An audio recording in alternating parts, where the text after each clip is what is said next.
No, I'm sorry. Excuse me, ma'am. Excuse me, ma'am. Excuse me, ma'am. To make sure everybody can hear at home. If you bought a ticket to the DNC forums this year, you might as well have bought a ticket to the circus. Excuse me, ma'am. Excuse me, ma'am. Excuse me, ma'am. Security, please. Stop taking oil money! Get out my way! Protest the Republicans! Protest the people who are actually hurting you! I'm so confused, Dave! I think it's important to say here, we respect people's opinions. It is understandable that there is a lot. Auntie got on the stage and started singing Negro spirituals. You know that one auntie that's at church, she can't really sing, but it's okay because she's singing to the Lord. Yeah, she was up there singing. And we'll begin with the opening statements. Each candidate will have 30 seconds, and we'll start with Dr. Quintessa Hathaway. Good evening, everyone. It is my desire to be the next DNC chair, and I just want to give you all a little bit of something that's been on my heart here over the last couple of days. You fight on, you fight on, you fight on, you fight on. When your government is doing you wrong, you fight on, oh, you fight on. Thank you, thank you, Dr. Hathaway. Bro, you ain't never getting out the hood. Be real with yourself. I heard your song. I listened to it twice just to make sure I didn't like it. I reported it. I want your page deleted. I want y'all to watch this next compilation. Now, it's going to be about 2 minutes, but y'all got to see how some of these representatives introduce themselves. They don't even seem like people you want to be around long term. All the women are like obese, and all the dudes are like very feminine, and that's just a pattern you recognize. That's not even the issue. The issue is that they're actually just insufferable. You wouldn't even want to be around these types of people. I guess I can't say they are insufferable. I have to say they seem insufferable because of how they introduce themselves. Hello, Democrats. Hey, I am speaking. Whoa, calm down, Jamal. Don't pull out the 9. And I would love your attention. There is a black woman at this podium, and I deserve your attention like the 11 people who went before me. Yes, I am speaking. Good evening, Democrats. Look up here. 3 strong black women standing before you. 3 black women who, rather than just grabbing a chair, ran for chair. Te quiero mucho, Papa. Gracias por todo. My name is Artie Blanco, Freddie Blanco's daughter. Vote for me for vice chair. Look at this room, y'all. Truly take it in. This is the Democratic Party. We are our strongest when we stand together. We are in a time in this country when our democracy and our rights are under attack. We're at a time where black and brown people, women, and other minorities are being blamed for everything that's wrong with this country. So let's fight together for a stronger and more inclusive Democratic Party. Good afternoon, DNC! Let me say something. Over the last several days, we've seen what happens when we have the wrong people in powerful places. And so today, I ask for your support in electing me as your DNC vice chair because in a time of crisis, leadership matters. My people are sick and tired of being sick and tired. We are sick and tired of being the last one hired and the first one fired. We are sick and tired of the... And I've spent the last 15 years fighting for the American people, all 340 million of them. Work to do to organize, show up, and win. And that is why I'm asking the people who have stood with me in this ride, because you know the work that I do to protect the vote. We don't care. Let me tell you something. We don't care. Then there was this dude talking about like LGBTQ stuff. I guess they're introducing this new rule where there are going to be 3 candidates now. 1 male, 1 female, and 1 out of the Z, the Zims, the Zers, or whatever their things are. And it's weird because you can tell the dude is so full of it that he can't even believe the stuff that he's reading as he's saying it. And he has to kind of stop at the end. The rules specify that when we have a gender non-binary candidate or officer, the non-binary individual is counted as neither male nor female, and the remaining 6 offices must be gender balanced. With the results of the previous 4 elections, our elected officers are currently 2 male and 2 female. In order to be gender balanced, we must elect 1 male, 1 female, and 1 person of any gender. So again, this is what we have to do for this vice chair race. We have to elect 1 male, 1 female, and 1 person of any gender. To ensure our process accounts for male, female, and non-binary candidates. What?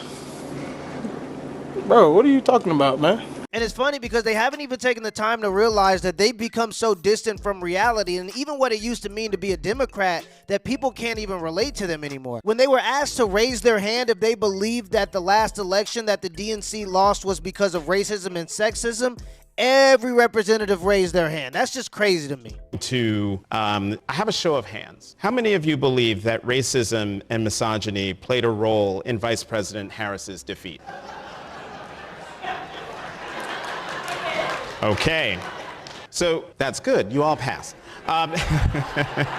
Notice how he said they passed the first test. It's because everybody in the DNC understands that they have to get in line. They understand that the 2 main causes or the 2 main isms are always sexism and racism. Like, you'll read an article and they'll say fat phobia is because of sexism. I read a case one time that said in LA there was a rise in the cases of STDs and they said it was due to racism. So you mean to tell me everybody on that stage thought that they lost the last election due to racism and sexism? It couldn't be because illegal immigrants were flooding the country when homelessness is at an all-time high in America and they were getting benefits that even tax-paying Americans couldn't get. That couldn't be the reason. It couldn't be because the economy was so bad that we were clearly in a recession and we were being lied to about that. It couldn't be that our president was literally deemed unfit to run for presidency, but he was already the president when they said that. They took a corpse and gift wrapped it in a suit and paraded him in front of us every day and called us crazy if we pointed out the fact that he couldn't put together a coherent sentence. You don't think that's weird? I'm done ranting now, but this show was an absolute carnival. I mean, it was a complete clown show. They might as well came out on unicycles juggling. It's funny because in the show there was so much bureaucracy and so many different groups trying to get on the top of the totem pole of the oppression Olympics that they could not get anything done, and it got to the point where so many groups were yelling at each other that they had to get people escorted out by the cops they want to defund. Thank you. I want to take a look back to the last election cycle. You do not, pardon me, thank you all so much. We appreciate, can I note we appreciate your enthusiasm, and we have a number of questions we'd like to get to. If you would please take a seat, ma'am. If you're willing to stay silent, we would love to have you stay. But we have a number of questions that we're going to ask. And please, you all don't know what we're asking. No one has seen our questions on this stage. Give us an opportunity to get the questions from these candidates and the answers that we all know you want. I see my Sunrise family over here. Give us an opportunity to ask the questions, please. Thank you. As I was saying.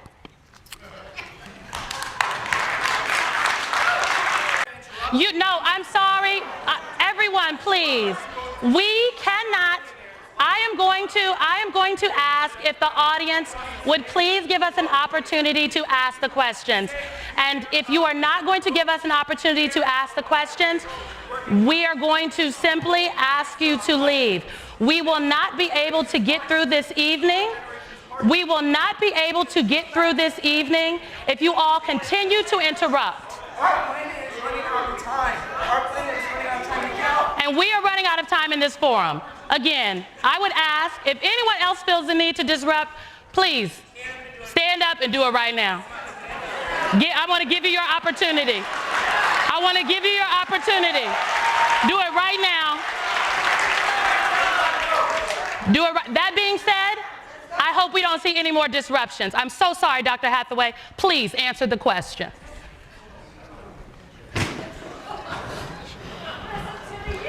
Can everyone hear me? Thank you, Ms. Fayez. I want to ask specifically about something that came up. We're going to continue to go forward. I want to ask specifically about something that came up during the election, and I will direct this question to you, Governor O'Malley, and to you, Mr. Martin. We're going to continue to go forward. About 1/3 of Donald Trump's advertising, campaign advertising in October of 2004, pardon me, well, wait a second.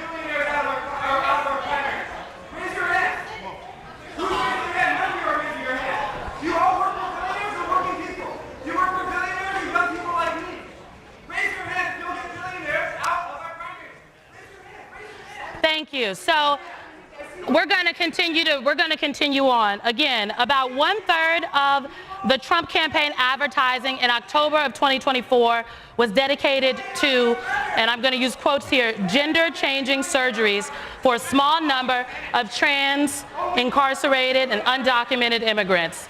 These particular... And Democrats are still taking money from the arsonists.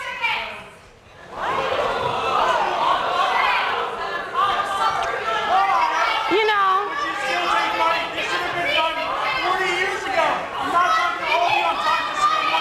Don't shake your head like that. You've been on here for how long, Valerie? How long? This is embarrassing. This is embarrassing. We're teachers. We don't hate the Democratic Party. We stop that. We knock on doors, and we get betrayed by the establishment. I think it's important to say here. We respect people's opinions. Right. And it is definitely understandable that there is a lot of passion in this moment because the issues in this moment is so, the stakes are high. The stakes are high and the issues are very important. And look, I can understand why people want to jump up and yell out their questions to these people who hope to lead the party. But the other, but... Can you...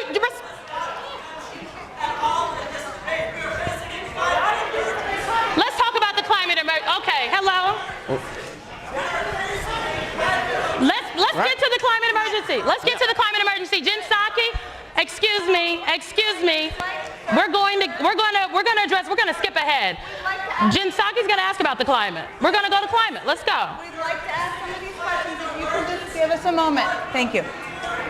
Yes. Okay. Thank you all so much. We really appreciate you all being here. I just want to restate. We want to hear your opinions. We're just asking the questions so you can all hear from these candidates and people at home can hear. Okay, let me start by asking a question more formally that someone asked.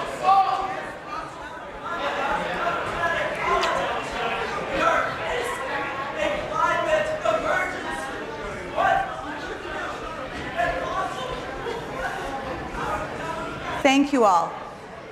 Obviously, fundraising, as you all know, is a big part of the role of the Democratic National Party's chair. It's a very important part of the discussion we want to talk about. It's a challenge because it funds state parties, but also... Yeah, so it was just a lot of that. And there was so much bureaucracy and people trying to get prioritized because they wanted their cause to be seen as the most important cause that nobody got anything done. And I think that was just representative of what we've seen the last 4 years. The only problem is if you're not swimming, you're sinking. So we couldn't afford to do that. Different cultures are usually way more cohesive when they have ideas that they can get behind. And the two ideas that we always were able to get behind as Americans of different cultures were patriotism and Christianity, by and large. And even if you weren't a Christian, at least we had patriotism, and we all had some pride in what it meant to be American, and we knew that we wanted to see America go in the right direction. Well, on the left, it seems like their unifying identity is racism and sexism, and that's why they can't let those two ideas go. Just even think about the financial investment into those two ideas. Think about how many people on the left, their nonprofits would just not exist tomorrow if they had to come out and admit that those issues just aren't as big of a problem as they present them to be. If the Democratic Party doesn't take a good look at themselves, nobody's going to take them serious anytime soon. Guys, if you made it this far in the video, I wanted to let you know it should be activated now, so you should be able to join the memberships on the channel. You can become a HBO specialist. You ain't got to worry about giving me the HBO special no more because you already locked in. You already the specialist. I've been live streaming more. All of my recorded live streams will be saved on there. I'll probably do some exclusive content. I have the Discord, blah, blah, blah, blah, blah, salesman. Just join the channel if you want to support this channel. It's a great way to support the channel. Let me know in the comments below if this video was a W or a L, and give me the HBO special. That's a Help Brother Out special. Hit the like and the subscribe button for more content. Till next time.